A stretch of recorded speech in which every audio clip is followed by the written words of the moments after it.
Okay, I want to show you quickly in Schoology what you should be looking for in your grades. So you're in your course and you go to grades.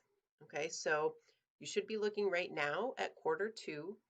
You're going to see first that there's going to be something crossed out in assessments and projects and something crossed out in classwork, homework, and participation.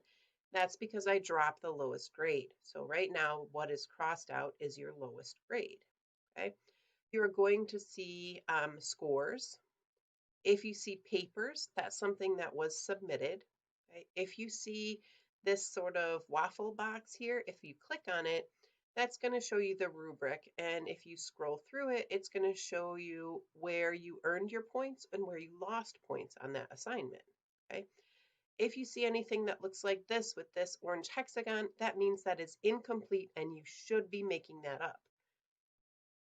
There are a couple of places you can see comments. One is right here, which is directly next to the assignment. The other way to see a comment is to actually open up the rubric. And sometimes there is a comment. How will you know? Well, you scroll through the rubric and then right here, you see what looks like a speech bubble and you hover over that and you're going to see the teacher comment left for you right there. Okay. So, and let me just show you another example. Anytime you see this orange hexagon, that means incomplete. You need to make that up or it will turn into a 0. Anything that says incomplete will become a 0. All right, so you will see scores, okay?